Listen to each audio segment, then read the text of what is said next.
금년 한 해 여러분의 삶은 어떠셨습니까?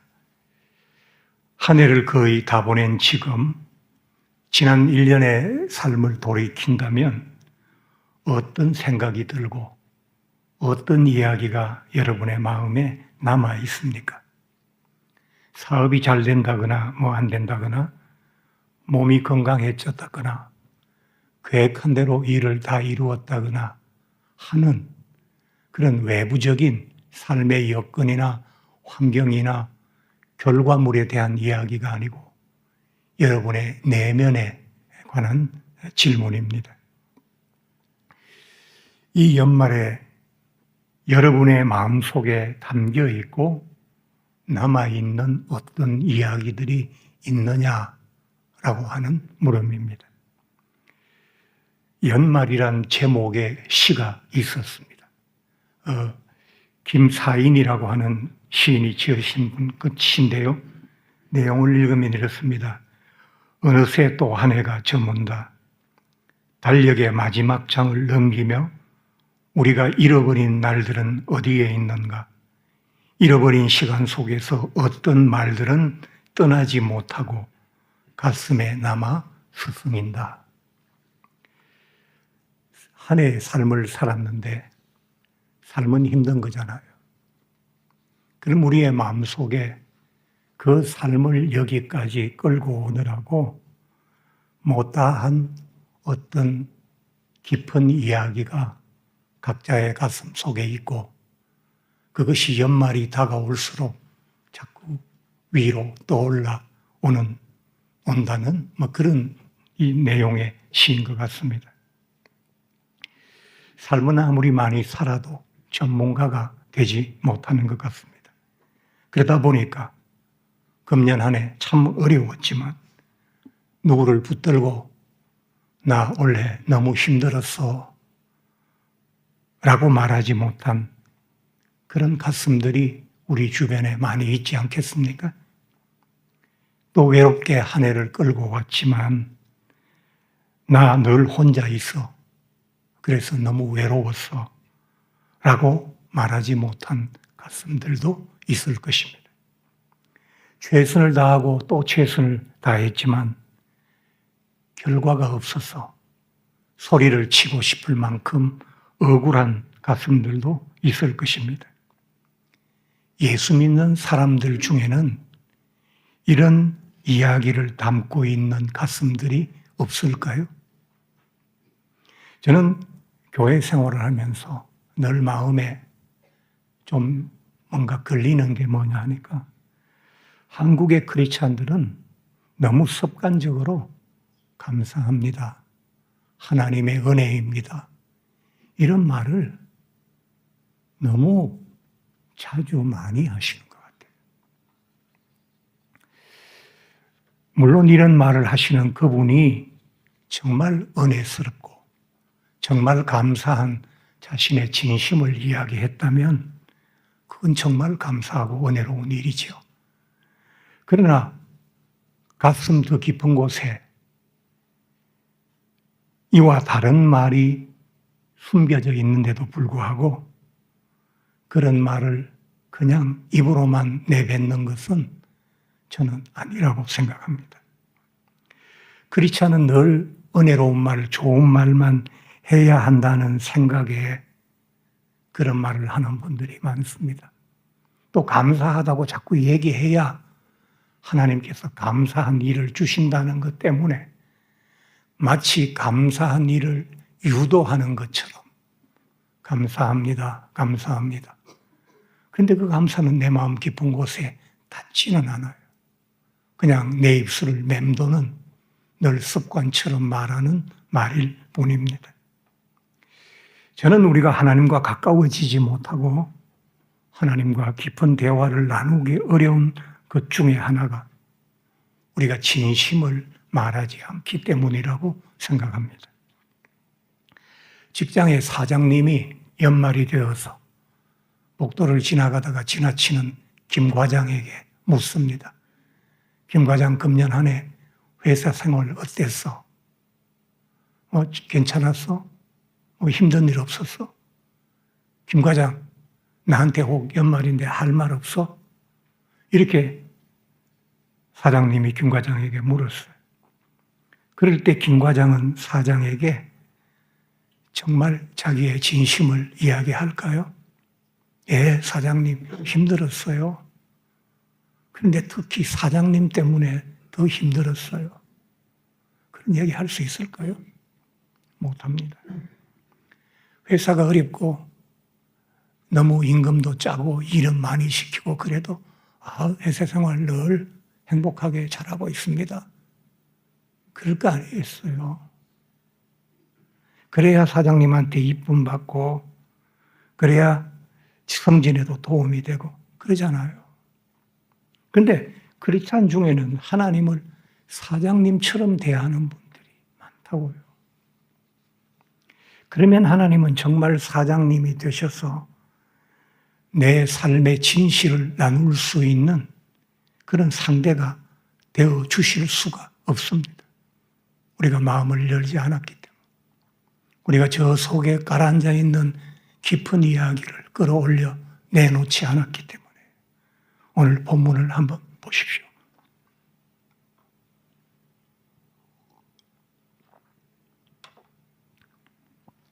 솔로몬이 오늘 본문에서 자기 내면의 이야기를 아주 솔직하게 하고 있습니다. 다윗의 아들 예루살렘 왕 전도자의 말씀이라.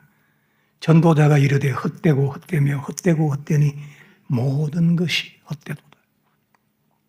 해 아래에서 수고하는 모든 수고가 사람에게 무엇이 유익한가? 하나님께서 솔로몬에게 어떤 것을 주셨습니까? 왕의 아들로 태어나서 나라를 그냥 아무 피 흘림 없이 눈물 없이 땀 없이 물려받았잖아요. 솔로몬 전에도 솔로몬과 같은 부귀와 영화를 누린 자가 없고 솔로몬 후에도 그런 부귀와 영화를 누린 자가 없었어요. 그러면 하나님께서는 솔로몬에게 지상에 있는 모든 것을 주셨어요. 그런데 그런 은혜와 복을 받은 솔로몬이 오늘 본문에서 뭐라고 말합니까? 2절에서 모든 것이 헛되고 헛되다. 삶이 허무하다고 얘기했어요. 하나님 앞에. 하나님 왕으로 삼아주시고 복을 주셔서 제가 지금 너무너무 모든 것 누리면서 행복하게 잘 살고 있습니다. 이렇게 얘기한 게 아니라고요.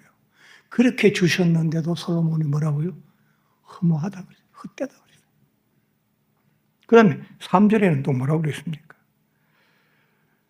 해 아래에서 수고하는 모든 수고가 사람에게 무슨 유익이 있느냐? 자기 인생을 위해서 노력하는 모든 삶이 의미가 없다는 거예요. 허무하다. 인생이 의미가 없다. 이건 인생을 안 살겠다는 얘기잖아요. 솔로몬이 그런 얘기를 하나님 앞에 감히 했다고요. 그래서 솔로몬인지도 모르지만요. 거기다가 솔로몬이 이런 이야기를 한 시점이 아주 젊을 때이면서 그러면 한때의 방황이라고 말할 수 있잖아요. 근데 이건 지금 이 솔로몬은 말년에 이 말씀 전도서를 기록했거든요. 정확하지는 않은데 솔로몬은 19이나 20살 때 왕이 돼서 40년을 통치하다가 59세나 60세쯤 죽었습니다.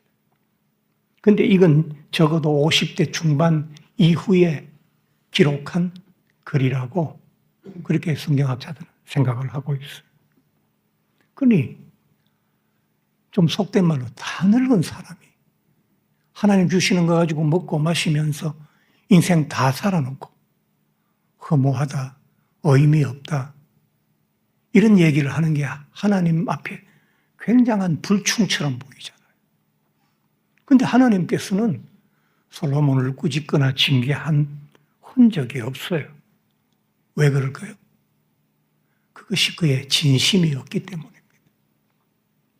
하나님은 진심을 나무라시는 분 아닙니다. 진심의 내용을 가지고 말씀하시는 분이 아닙니다. 그것이 진실이면 그 내용과 상관없이 그 진실은 모든 가치 중에 제일 위쪽에 있는 가치이기 때문에 그렇습니다. 하나님께서는 인생들의 마음에 없는 칭송보다는 진실한 푸념을 더 듣기를 원하시는 분이십니다. 저는 2024년 새해를 맞으면서 솔로몬 이야기는 잠시 두고 조금 이따 결론을 내리겠습니다. 새해를 맞으면서 저 자신에게 금년은 어떻게 살 것이냐, 흐르는 강물처럼 내려앉는 석양처럼 그렇게 살아야 되겠다라고 생각하고 금년 한 해를 그렇게 살았습니다. 흐르는 강물처럼이라는 것은 제가 이 나이만큼 살아보니까 제가 아무리 뛰고 구르고 몸부림쳐도 하나님이 제 인생에 흘려보내시는 그 섭리의 물결을 거스를 수 없고 그 물결을 벗어날 수 없었습니다. 그래서 흐르는 강물처럼이라는 말은 하나님이 흘려보내주시는 그 섭리대로 그냥 순응하면서 살아갈 것이다. 힘들게 하시면 견디고 즐겁게 하시면 누리고 적게 주시면 절약해서 먹고 많이 주시면 나누어 먹고 그렇게 살겠다는 의미고요. 내려앉는 석양처럼이라는 말은 그러나 그래도 너무 추하지 않게 한 해 한 해 늙어가야 되겠다. 해가 지기 전에 아름다운 것처럼 인생도 끝나기 전에 조금이라도 아름답게 살아야 되겠다. 이제 그런 뜻으로 제가 그렇게 살아야 되겠다고 했거든요. 그리고 금년 한 해를 제가 살았습니다. 그러면서 인생에 대해서 평범한 것이지만 다시 확인한 것이 세 가지가 있었습니다. 첫 번째, 삶은 늘 수고와 고통을 타고 흘러간다. 삶이 어디로 간다고요? 대로를 가는 게 아닙니다. 영광의 길을 가는 게 아닙니다. 삶은 수고와 고통이라는 그 흐름을 따라 타고 가는 겁니다. 자기 수고와 자기 고통을 타고 내 삶이 한 걸음 한 걸음 앞으로 나가고 있는 겁니다. 왜요? 하나님께서 범죄한 인간들에게 예외 없이 수고와 고통을 주셨기 때문입니다. 하나님께서는 왜 수고와 고통을 주셨을까요? 인생은 수고하고 고통받을 때 고민하게 됩니다. 자기 삶을 돌이켜보고 고민하게 되죠. 고민하게 되면 철이 듭니다. 철이 들면 하나님께로 돌아가야 되겠다는 생각이 듭니다. 10대에 가출한 자녀가 10대를 길거리에서 보내고 얼마나 수고롭겠습니까? 집 떠나 사는 삶이 얼마나 고통스럽겠습니까? 그럼 아들은 자기 힘으로 해결해 보려고 몸부림치겠죠. 그런데 그 수고와 고통은 우리를 떠나지 않습니다. 왜? 그것은 하나님께서 모든 인생에게 부과하신 것이기 때문에 잘 살아도 수고와 고통이 있고요. 건강해도 수고와 고통이 있습니다. 종류만 다를 뿐이지. 그래서 고민하는 겁니다. 어떻게 벗어나겠냐. 그러다가 철이 드는 겁니다.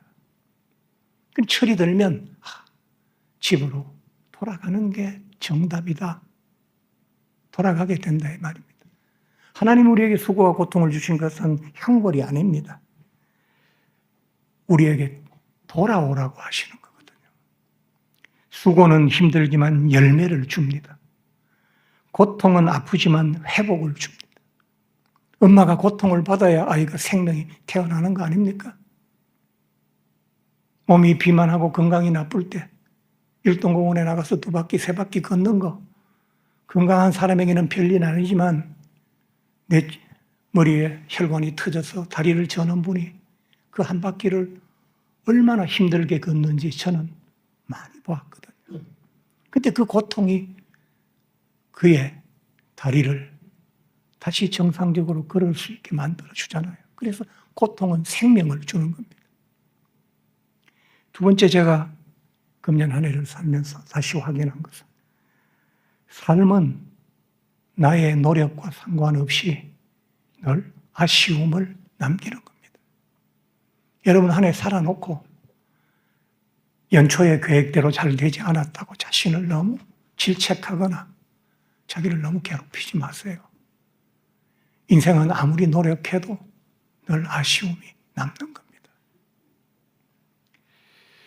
솔로몬처럼 축복을 받아도 허무할 수 있고 의미가 없을 수 있으며 욥처럼 고난을 당해도 하나님의 얼굴을 마주 대하며 자기 삶의 고통의 의미를 찾을 수가 있는 겁니다.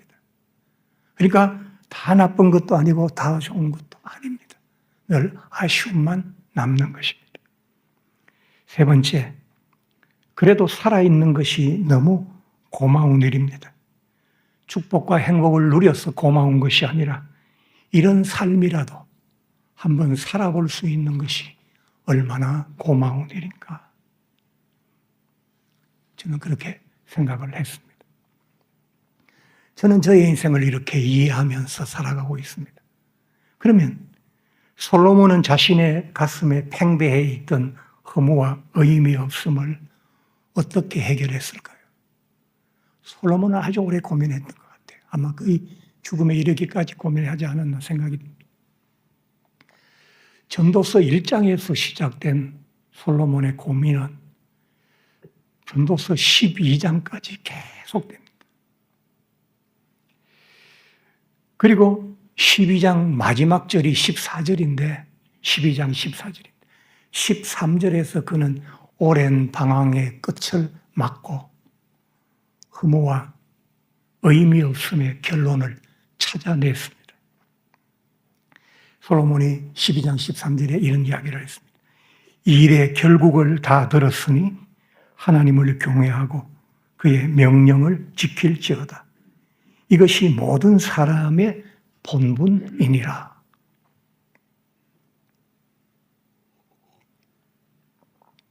무슨 말인가 하니까 솔로몬이 방황을 끝내고 이런 결론을 내린 것은 인생살이에 허무와 의미 없음이 있는 것은 하나님께서 우리를 돌보심이 부족해서 생긴 것도 아니고 세상이 너무 험하고 악해서 생긴 것도 아니다. 그것은 인간이 넘을 수 없는 어떤 한계 때문에 그렇게 된 것이다.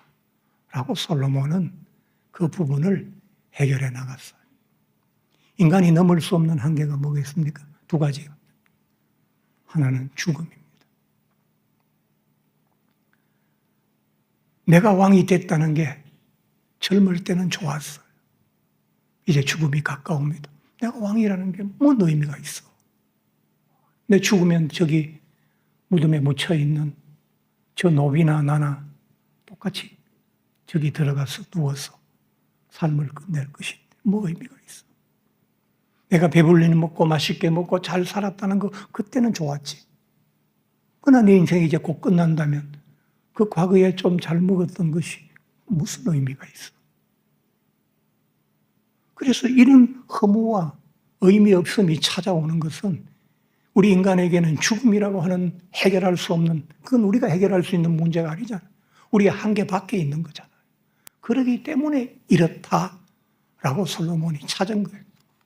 두 번째는 우리는 하나님처럼 전능하지 못하다. 아무리 노력해도 열매 못 거둘 수도 있고 아무리 애써도 크게 바꿀 수 있는 게 별로 없다. 그건 뭐 때문에 그렇습니까? 우리가 인간이라는 한계 안에 있기 때문에 그래. 그래서 그 한계는 솔로몬으로 하여금 이런 말을 하게 했어요. 따라서 우리는 인간이란 한계를 지키며 살아갈 수밖에 다른 길은 없다라는 결론이고, 솔로몬 이 다른 길은 없다. 우리는 인간이라는 한계 안에서 살아야 된다는 말을 한 단어로 본분이라고 하는 단어로 표현한 겁니다. 인간의 본분이 뭐냐? 인간의 한계 안에서 살아가는 것이다. 순응하며 살아가는 것이다. 잘 되지 않아도 너무 슬퍼하거나 애타하지 않으며 사는 것이다. 그런 이야기를 한 것입니다. 구약 전도서는 이렇게 본분대로 살아라고 끝이 나지만 신약은 다릅니다. 신약은 그 한계 때문에 예수 그리스도께서 오셨다라고 새 소식을 말하고 있는 겁니다. 솔로몬이 그렇게 고민했던 인간의 한계 문제, 그렇게 큰 복을 받았으면서도 허무할 수밖에 없고 의미 없을 수밖에 없는 그의 인생, 그건 한계 때문이잖아요. 우리로 하여금 그 한계를 넘어가게 하려고 예수께서 오셨다라는 게 복음입니다. 죽음의 문제를 예수께서 해결하셨습니다. 이제는 예수 그리스도 안에서 우리가 모든 것을 의논할 수 있고 그분의 보살핌과 도움을 받을 수 있습니다. 그래서 예수님은 양으로 생명을 얻게 하고 더 풍성히 얻게 하시는 분이십니다.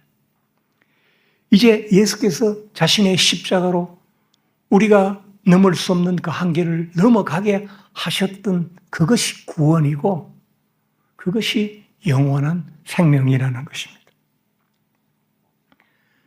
솔로몬이 우리와 다른 점이 있는데 그것은 솔로몬에게는 예수 그리스도가 없었지만 우리에게는 예수 그리스도가 계시다는 사실입니다. 여러분의 삶의 모든 이야기는 여러분께서 예수 그리스도와 나누셔야 합니다. 한 해의 삶을 마치면서 엉어리진 가슴 속의 이야기들, 마치 삶의 잔해물처럼 여기저기 파편처럼 널려있는 그 여러 가지 상처와 아픈 조각들, 그것은 여러분 스스로가 해결할 수 있는 한계 안에 있는 것들이 아닙니다. 여러분의 주변에 있는 가족들이나 친구들이 해결해 줄 수 있는 문제도 아닙니다. 그것은 오직 예수 그리스도만이 해결할 수 있는 문제이거든요. 여러분, 주님과 함께 그 한계를 넘어가시는 여러분들이 되시기 바랍니다. 금년 한 해 많이 힘들고 어려우셨습니까? 그 이야기 예수께 하십시오. 하나님, 예수님, 우리를 위해서 오셨잖아요. 제가 금년에 얼마나 힘들었는지 아십니까? 그래도 누구한테나 힘들었다고 말할 사람이 없습니다. 부모님은 너무 연로하셔서 요양병원에 계시고 형제들은 다 각각 살아가기 바빠서 서로 돌아볼 겨를도 없습니다. 아내도 지쳤고 자식들은 사춘기를 맞아서 스스로 힘들어하고 있습니다. 누구에게 내 가슴 속에 있는 이야기를 내어놓을 수 있겠습니까? 라고 호소하셔야 됩니다. 그때 주님께서는 여러분의 마음 깊은 곳으로 들어오시는 겁니다. 저는 그런 예수님을 만나지 못했다면 목사도 못했을 것이고 한 남편의 역할도 못했을 것이고 제 삶을 여기까지 끌고 오지도 못했을 것입니다. 모르지요. 어느 술집의 떠들썩함 속에서 못다한 가슴 속의 이야기를, 쓰린 가슴을 스스로 어루만지고 있는 정도나 했겠죠. 예수님이 이제 곧 수요일 날 오시잖아요. 예수님은 그냥 하나님 보좌 우편에 계신 분이 아닙니다. 그 예수님은 여러분 마음에 있어야 됩니다. 여러분의 그 아픈 가슴 속에 계셔야 돼요. 여러분의 못다한 말들, 그 말들 속에 계셔야 돼요. 그래서 그 말을 끄집어낼 수 있어야 돼요. 그러지 않으면 이 삶은 너무 힘들고 견디기 어려운 일이 될 것입니다. 여러분, 성탄절이 다가오고 있습니다. 예수께서 왜 해마다 다시 오시는지 아십니까? 아직도 예수님을 가슴에 품지 못한 분들이, 자기 혼자 고단한 삶을 해결하려고 몸부림치는 분들이 너무 많기 때문에 금년도도 예수님은 방울소리와 밝은 음악과 함께 찌든 우리의 가슴 속으로 오고 계신 것입니다. 여러분의 삶의 모든 문제, 그분에게 답을 찾으시고 그분과 함께 의논하시는 그런 여러분들이 되시기 바랍니다.